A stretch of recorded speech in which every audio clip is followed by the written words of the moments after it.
Dès l'aube, des gouttes de pluie tombaient sur le vieux toit de chaume de Monsieur Henri, comme le murmure d'un temps triste. Monsieur Henri s'est réveillé très tôt comme chaque jour, se préparant à porter des légumes au marché. Sa vie ne cessait de se répéter comme un cycle sans issue. Tôt le matin, je transporte des légumes à vendre, et l'après-midi, je m'installe dans une petite maison, vivant au jour le jour avec quelques petites pièces de monnaie. Il n'avait ni famille, ni proches, seulement un panier de légumes comme compagnon. La météo n'est pas favorable aujourd'hui, il pleut continuellement depuis hier soir. Monsieur Henri portait un chapeau conique aux bords effilochés, ses mains calleuses serraient une paire d'épaulettes. Le vent froid s'infiltrait par chaque fente de sa chemise, le faisant frissonner. Cette pluie ne vendra probablement rien, pensa-t-il, tout en marchant. Monsieur Henri n'a pas osé prendre un jour de congé, car un jour de congé est un jour de faim. La petite ruelle familière qu'il traversait chaque jour est soudainement devenue plus sombre et plus froide sous la pluie. Des flaques d'eau stagnante reflètent la pâle lumière du matin. Soudain, dans le silence de la pluie, il entendit un léger cri venant de quelque part. Il s'arrêta de marcher, tourna la tête et regarda autour de lui. Mes jambes tremblaient, non pas à cause du froid mais à cause du sentiment d'insécurité. C'est quoi ce bruit? Où est-ce un chaton? Il marmonna. Mais les pleurs semblaient très étranges, pas comme ceux d'un chat. C'est faible mais il y a quelque chose dans cela qui fait que l'auditeur a le cœur brisé. Monsieur Henri déposa alors son fardeau de légumes, se pencha et écouta plus attentivement. Le cri est venu d'un coin caché près du tas d'ordures au bout de l'allée. Il marchait lentement, chaque pas étant lourd à cause de la boue. En s'approchant, il aperçut une boîte en papier posée seule. La pluie a trempé la moitié de la boîte, la faisant s'effondrer. Les pleurs venaient de l'intérieur. Son cœur semblait se serrer. Une pensée m'est venue à l'esprit, est-ce que ça pourrait être? Monsieur Henri ouvrit soigneusement la boîte et aussitôt une sensation de douleur lui envahit le cœur. À l'intérieur se trouvait un nouveau-né minuscule et maigre. Sa peau était pâle et son corps frissonnait de froid. Le bébé était temporairement enveloppé dans un vieux tissu, si fin qu'il ne pouvait offrir aucune protection sous la pluie. Les yeux innocents et faibles de l'enfant semblaient demander de l'aide. « Oh mon Dieu !» s'écria Monsieur Henri en enlaçant le bébé de ses bras tremblants. La sensation de chaleur de ce petit corps traversa sa main. Même si c'était faible, c'était suffisant pour faire vibrer son cœur. En regardant son jeune visage et ses lèvres violettes, il ne put retenir ses larmes. Qui pourrait être assez cruel pour abandonner une si petite créature? L'esprit de Monsieur Henri était en désordre en ce moment. Il savait que ramener cet enfant à la maison équivalait à assumer une autre lourde responsabilité. Il était pauvre et n'était pas en assez bonne santé, alors comment pouvait-il élever un enfant? Mais ensuite, les yeux innocents et les petites mains faibles de l'enfant semblaient s'accrocher à lui, l'empêchant de partir. Il murmura, « Si je le laisse ici, il mourra. Mais comment puis-je en prendre soin? Et s'il tombe malade? Dois-je le donner à quelqu'un d'autre? » Il leva les yeux vers le ciel comme s'il espérait que la pluie répondrait à sa place, mais le ciel resta silencieux, seule une forte pluie tomba. Après un moment d'hésitation, Monsieur Henri a décidé qu'il ne pouvait pas laisser tomber. Dieu l'a laissé apparaître devant moi, alors c'est peut-être le destin. Peu importe combien c'est difficile, je dois le sauver, se dit-il. Il prit une vieille chemise sur ses épaules et l'enroula autour du bébé, la serrant dans ses bras pour le réchauffer. Le chemin du retour est soudain devenu plus long que jamais. Monsieur Henri marchait nerveusement, ne sachant par où commencer pour s'occuper de ce bébé. Chaque pas qu'il faisait était hésitant, mais les yeux de l'enfant qui le regardait étaient comme une fragile lueur d'espoir qui le rendait plus déterminé. Une fois rentré à la maison, il a mis le bébé sur le vieux lit. Sa maison n'avait rien d'autre qu'une marmite en aluminium usé, quelques vêtements usés et un minimum d'articles ménagers. Il a allumé le poêle, fait bouillir une casserole d'eau tiède et a soigneusement nettoyé le corps du bébé. Il n'avait pas de lait, donc il ne pouvait que moudre du riz froid avec de l'eau tiède pour le nourrir. Chaque fois que le bébé en buvait une cuillerée, il se sentait heureux comme s'il venait d'accomplir une grande action. Plaçant le bébé pour dormir sur une vieille couverture en coton, il la regarda avec inquiétude. « À partir de maintenant je t'appellerai Nicolas, murmura-t-il. Tu es le nouvel espoir de ma vie, comme le fort bambou Nicolas Beau, surmontant toutes les tempêtes. » Cette nuit-là, Monsieur Henri ne dormit pas. Il s'assit à côté du bébé, ses yeux regardant pensivement le petit visage.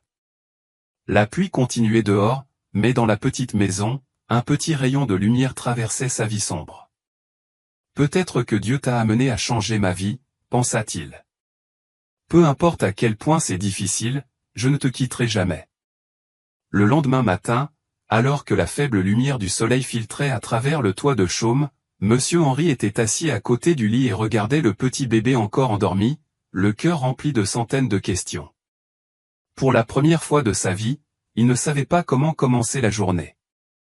Autrefois, il lui suffisait de transporter des légumes au marché et de les vendre pour quelques dollars pour joindre les deux bouts. Mais maintenant, avec un nouveau-né, tout a changé. « On s'en remettra, Nicolas » murmura-t-il comme pour se rassurer. Il a temporairement enveloppé Nicolas dans une petite chemise confectionnée à partir d'un vieux morceau de tissu, a mis le bébé dans un panier et l'a emmené avec lui au marché.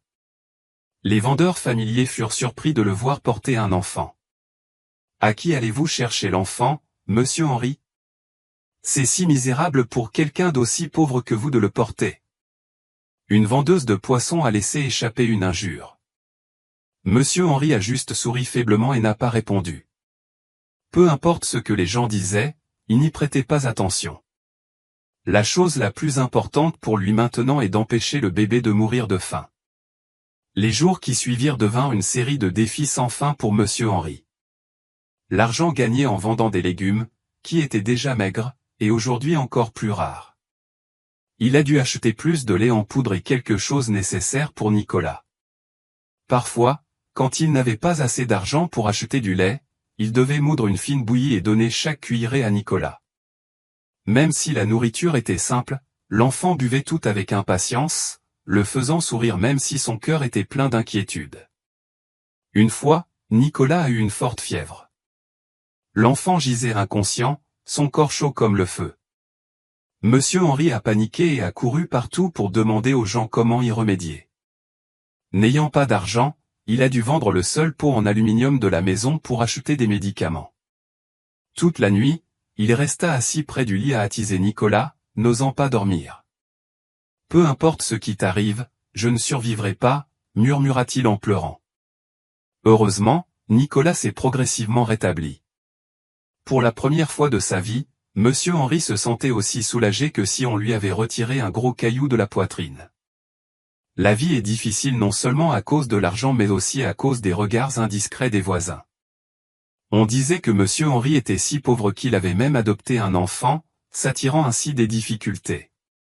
Certaines personnes se sont montrées plus malveillantes et lui ont dit de récupérer le bébé pour qu'il puisse grandir et s'occuper de lui plus tard, en guise de plan de secours. Un après-midi, pendant que Monsieur Henri baignait Nicolas, dehors, une femme passa et dit « Monsieur Henri est vieux et encore bête. En l'élevant, il ne se souvient pas du travail. S'il grandit, il vous quittera. » Il resta simplement silencieux, se penchant pour essuyer le corps de Nicolas. Dans son cœur, il suffit de voir Nicolas en bonne santé et grandir de jour en jour. Mais chaque fois qu'il entendait ces mots, il ne pouvait s'empêcher de se sentir triste.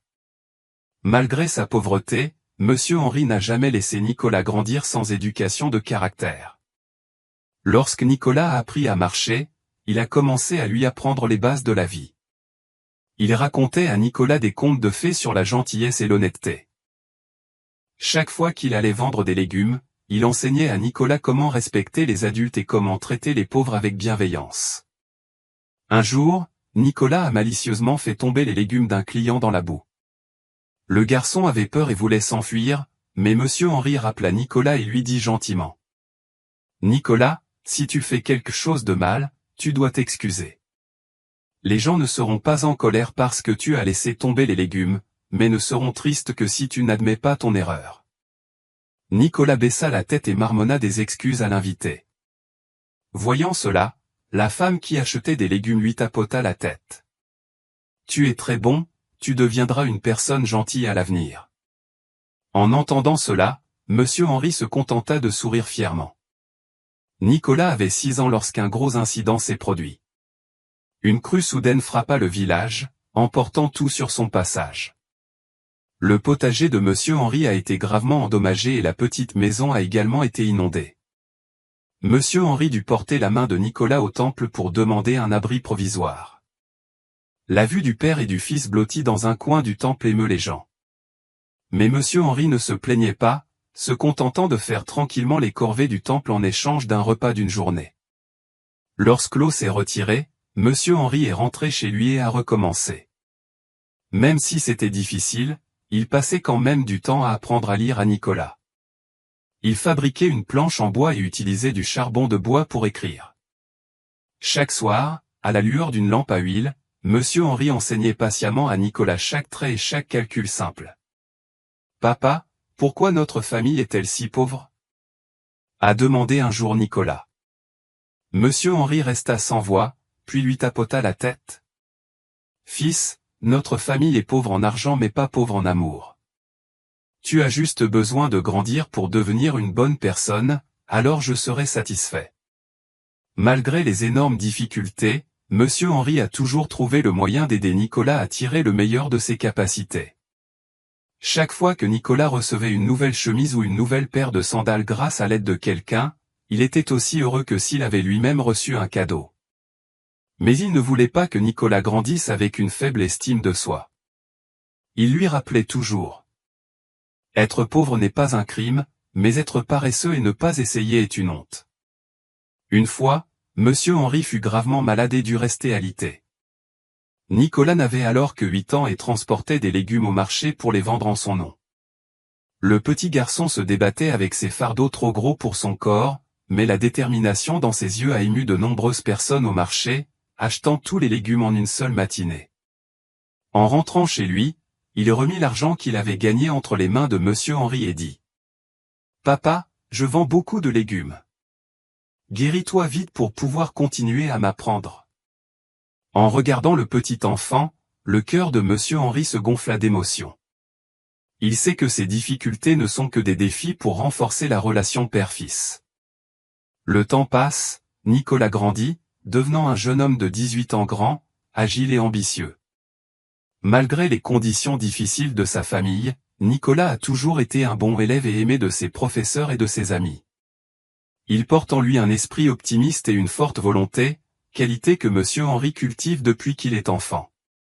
Le jour où il a reçu ses résultats d'admission dans une prestigieuse université de la ville, Nicolas a couru chez lui, les yeux brillants de joie. « Papa! J'ai réussi! J'ai réussi l'examen universitaire !» Il serra Monsieur Henri dans ses bras, la voix tremblante de bonheur. Même si Monsieur Henri était vieux et faible, il essayait toujours de sourire vivement, mais une profonde inquiétude surgit dans son cœur. Comment payer les études universitaires de Nicolas avec le peu d'argent de son panier de légumes? Cette nuit-là, Monsieur Henri veilla à la lueur d'une lampe à huile. Il regarda le petit terrain où se trouvait la maison, son seul atout restant. Après bien des hésitations, il décide de vendre le terrain pour avoir de l'argent afin que Nicolas puisse aller étudier en ville. Le lendemain matin, il rappela Nicolas, lui posa la main sur l'épaule et lui dit d'une voix sévère. « Fils, je n'ai que cette terre. Je vais le vendre pour que tu puisses aller à l'école. Tu dois me promettre une chose, peu importe à quel point c'est difficile, tu dois apprendre à réussir et ne pas abandonner. » Nicolas versa des larmes, s'agenouilla et serra ses jambes fines. « Père, je te remercie beaucoup. Je ne te décevrai jamais, papa. » Le jour du départ de Nicolas, Monsieur Henri n'avait rien à lui offrir qu'un vieux sac en toile. À l'intérieur se trouvaient quelques vêtements, de l'argent et une boîte à lunch froide soigneusement emballée. Nicolas était assis dans une vieille voiture rouge et regardait Monsieur Henri debout à la tête du village. Sa silhouette était maigre, mais ses yeux brillaient d'espoir. La ville pour Nicolas est un monde complètement différent. Les immeubles de grande hauteur et les routes très fréquentées le submergeaient. Mais cette étrangeté a été rapidement remplacée par des défis pratiques. Nicolas se rend compte que la vie ici n'est pas facile. L'argent est quelque chose dont il doit toujours se soucier. Pendant la journée, Nicolas travaille dur en classe. La nuit, il travaillait à temps partiel dans un petit restaurant. Le travail de faire la vaisselle est non seulement fatigant mais aussi plein de mépris de la part des clients fortunés. Une fois, un invité a crié après Nicolas parce qu'il avait accidentellement cassé une assiette. Il baissa la tête et nettoya doucement, mais dans son cœur il murmura « Je vais le surmonter. Je ne laisserai pas tomber mon père. » Un soir, en rentrant du travail, Nicolas voit par hasard un accident de voiture. Un homme d'âge moyen était coincé dans la voiture s'est mise à fumer. Sans réfléchir, Nicolas s'est précipité, a cassé la vitre et a fait sortir l'homme avant que la voiture ne prenne feu.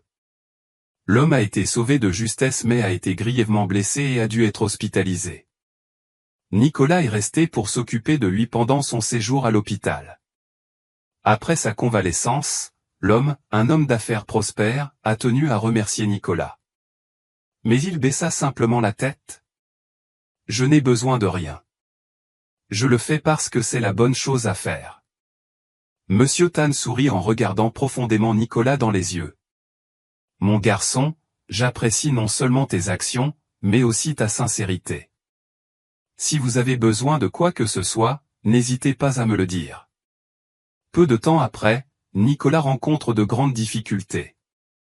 Le restaurant où il travaillait a dû fermer ses portes en raison de pertes commerciales et ses frais de scolarité étaient sur le point d'arriver à échéance. Nicolas a décidé d'appeler Monsieur Tan et de lui demander de lui présenter un nouveau travail. En entendant l'histoire de Nicolas, Monsieur Tan l'a non seulement présenté comme assistant de bureau dans son entreprise, mais l'a également aidé à payer ses frais de scolarité. Dans l'entreprise, Nicolas travaille dur et apprend constamment. Monsieur Tan s'est vite rendu compte que ce garçon était non seulement travailleur, mais aussi intelligent, avec une excellente capacité de réflexion logique. Nicolas a non seulement bien accompli le travail qui lui avait été confié, mais il a également proposé de nombreuses idées créatives, aidant ainsi l'entreprise à réduire ses coûts et à améliorer son efficacité commerciale. Un jour, l'entreprise de Monsieur Tan a été confrontée à une grave crise. Un concurrent a intentionnellement répandu de fausses rumeurs, faisant chuter le cours de l'action. L'équipe dirigeante était confuse et n'a pas pu trouver de solution. Nicolas, même s'il n'était qu'un petit employé, a proposé avec audace un plan de communication pour redorer le blason de l'entreprise. Au début, son opinion n'a pas été prise en compte. Mais lorsque Monsieur Tan a réfléchi et décidé d'expérimenter, le plan de Nicolas a connu un succès au-delà de toutes les attentes. L'entreprise a non seulement restauré sa réputation, mais s'est également hissée au sommet du marché. Dès lors, Nicolas devient un élément important de l'entreprise. Des années plus tard, Nicolas est devenu un homme d'affaires prospère dans l'industrie de la technologie alimentaire, célèbre pour ses idées créatives et sa bonne personnalité. Ayant réalisé des réalisations remarquables, le cœur de Nicolas souffre toujours pour Monsieur Henry, le père qui a sacrifié toute sa vie pour lui. Un jour, après avoir réalisé un grand projet, Nicolas décide de retourner dans sa ville natale pour rendre visite à Monsieur Henry.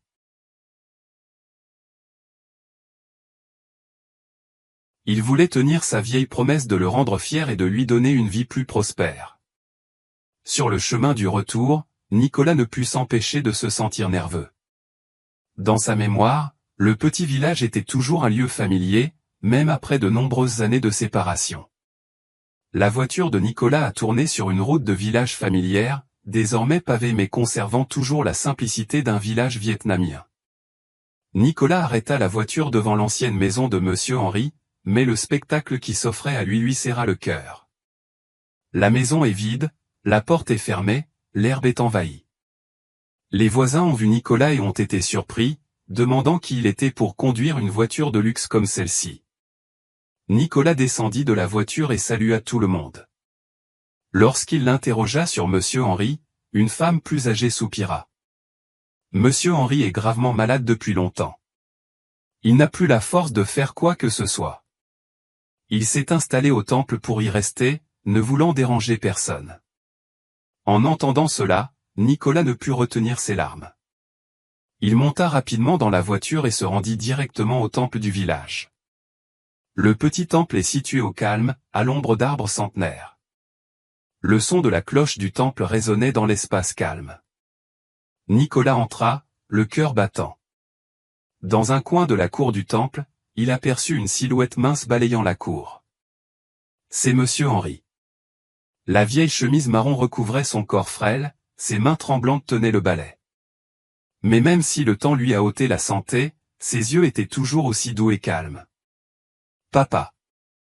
s'est exclamé Nicolas, la voix étranglée. Monsieur Henri s'arrêta et se retourna. Les vieux yeux regardèrent le jeune homme devant lui avec surprise. En un instant, les souvenirs revinrent. Monsieur Henri restait sans voix, des larmes coulaient sur son visage ridé. Nicolas s'élança, s'agenouilla devant Monsieur Henri, embrassant ses jambes maigres. « Papa, c'est Nicolas. Je suis de retour. » Monsieur Henri trembla et posa la main sur la tête de Nicolas, puis fondit en larmes comme un enfant. « Mon fils, tu as vraiment grandi. » Après avoir revu Monsieur Henri, Nicolas insiste pour le ramener vivre dans la villa qu'il avait préparée en ville. Il a dit : « Papa, tu as travaillé dur toute ta vie pour moi. Maintenant, je veux que tu vives heureux. » Mais Monsieur Henri se contentait de sourire et de se tapoter la tête comme lorsqu'il était enfant. « Nicolas, j'ai l'habitude de vivre dans ce village. Une vie luxueuse ne me convient pas. J'ai juste besoin que tu viennes souvent me rendre visite et ça suffit. » Même si Nicolas essayait de le convaincre, Monsieur Henri ne changeait toujours pas d'avis. Finalement, Nicolas a accepté de rénover l'ancienne maison pour en faire une maison plus spacieuse tout en conservant le petit coin jardin, où Monsieur Henri cultivait souvent des légumes. Monsieur Henri dit : « Papa, je n'ai pas besoin de grand-chose. Il suffit de voir la lumière du soleil briller à travers le porche tous les jours et d'entendre les oiseaux chanter pour être heureux. » En faisant le ménage dans la vieille maison, Nicolas a accidentellement trouvé une petite caisse en bois cachée dans un coin du placard. En l'ouvrant, il aperçut une vieille lettre avec l'écriture griffonnée de Monsieur Henri. Dans la lettre, il écrit : « Nicolas, si tu lis cette lettre, je ne serai peut-être plus avec toi. Je veux que tu saches que tu es le plus beau cadeau que la vie m'a fait. Le jour où je t'ai récupéré, non seulement je t'ai sauvé, mais tu m'as aussi sauvé de la solitude. Même si tu n'es pas mon fils biologique, tu es toujours le seul fils dans mon cœur. J'espère que tu deviendras une personne gentille et heureuse. » Nicolas a lu ceci, les larmes coulant continuellement. Il réalisa que même s'il n'était pas son père biologique, l'amour et le sacrifice de Monsieur Henri étaient plus grands que tout au monde. Un jour, Nicolas organise une cérémonie pour remercier ses parents de l'entreprise et invite Monsieur Henri à y assister. Dans son discours, Nicolas a raconté l'histoire de Monsieur Henri, le père adoptif qu'il a élevé depuis qu'il était un enfant abandonné. L'histoire de Nicolas a touché tout le monde. Mais la chose la plus inattendue s'est produite lorsqu'un homme d'âge moyen est monté sur scène. Après le discours de Nicolas, il s'étrangla et dit : « C'est moi. Abandonner ce garçon dans le passé a été la plus grosse erreur de ma vie. Aujourd'hui, en voyant mon fils réussir ainsi, je ne peux que remercier Monsieur Henri d'avoir rempli mes responsabilités de père en mon nom. » La salle entière est restée silencieuse, puis a applaudi. Nicolas regardait l'homme en face de lui, un étrange sentiment lui montant au cœur. Il s'avança, serra Monsieur Henri dans ses bras et dit : « Mon père adoptif ou mon père biologique n'est pas important pour moi. Le père haï est toujours le meilleur père. » Après la cérémonie, Monsieur Henri sourit gentiment et dit à Nicolas : « Je n'ai pas besoin que tu me rembourses quoi que ce soit. En te voyant bien vivre, je suis déjà très satisfait. » Nicolas s'agenouilla devant lui, remerciant silencieusement le ciel et la terre de lui avoir permis de rencontrer un père merveilleux comme Monsieur Henri. Nicolas et Monsieur Henri se tiennent devant la vieille maison. Le coucher de soleil couvre deux personnages, un jeune et un vieux, comme preuve de l'amour père-fils qui surmonte toutes les difficultés et barrières de la vie. Après la cérémonie de gratitude, Monsieur Henri est revenu au village où il a été chaleureusement accueilli par les voisins. D'un pauvre vieux marchand de légumes, Monsieur Henri est désormais regardé avec admiration de tous. Non pas à cause de Nicolas, son fils adoptif à succès, mais parce que son histoire d'amour et de sacrifice a touché le cœur de chacun. La petite maison de Monsieur Henri a été rénovée par Nicolas pour devenir une maison spacieuse et propre tout en conservant les caractéristiques rustiques du village. Chaque matin, Monsieur Henri s'assoit sur une chaise en bambou sur le porche, regardant les parterres de légumes luxuriants dont il s'occupe depuis de nombreuses années.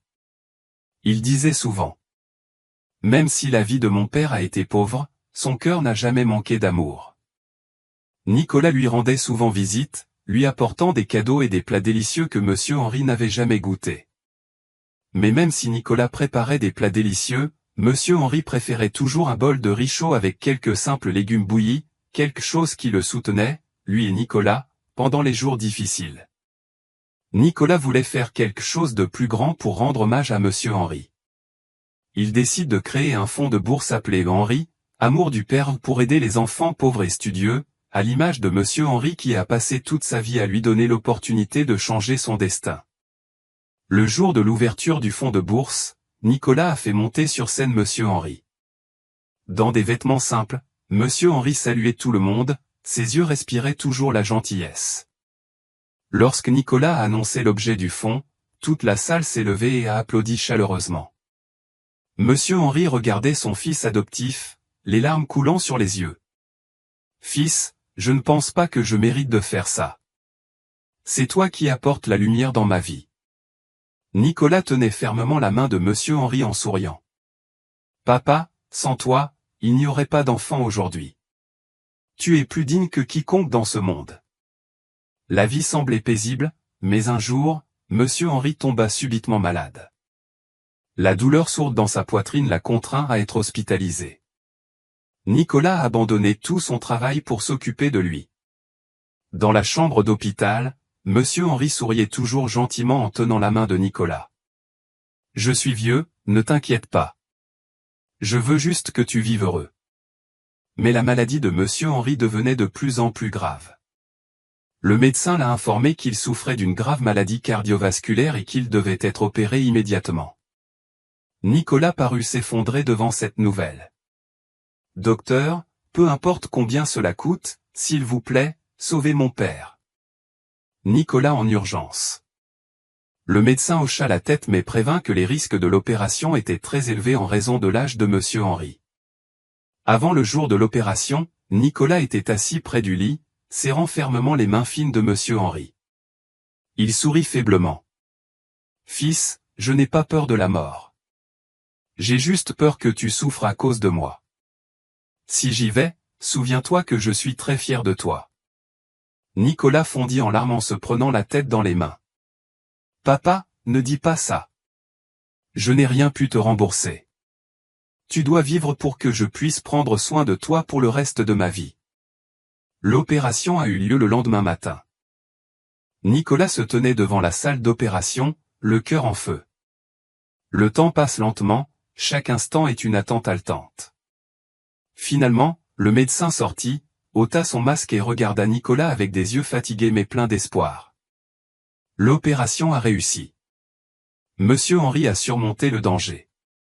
Nicolas avait l'impression d'avoir été soulagé d'un fardeau de 1000 livres, les larmes coulant sur son visage. Il entra dans la salle de réveil et regarda Monsieur Henri allongé sur le lit, les yeux faibles mais brillants encore de vie. Nicolas se pencha et murmura. « Papa, tu l'as fait. Tu vivras longtemps avec moi. » Quelques mois plus tard, la santé de Monsieur Henri se rétablit progressivement. Un matin, Nicolas l'a emmené dans la cour. Devant lui se trouvait un champ de légumes verts et luxuriants que Nicolas avait secrètement préparé. Les plates-bandes de légumes sont soigneusement plantées, exactement comme le faisait autrefois Monsieur Henri. Nicolas rit. « Papa, je sais que tu n'aimes pas vivre en ville. C'est un cadeau que j'ai préparé pour que tu puisses vivre confortablement dans ta ville natale. » Monsieur Henri était ému, les yeux remplis de larmes. « Nicolas, je n'ai pas besoin de grand-chose. Rien que de te voir heureux, je suis satisfait. » Nicolas a répondu. « Papa a sacrifié sa vie pour moi. Maintenant, il est temps pour toi de prendre soin de moi. » Dans les années qui suivirent, Monsieur Henri vécut dans l'amour et les soins de Nicolas. Il poursuit son parcours de construction de carrière, sans oublier de diffuser des valeurs humanistes à travers des fonds de bourse et des actions bénévoles. Monsieur Henri et Nicolas étaient assis sur le porche, regardant le coucher de soleil sur les champs de légumes.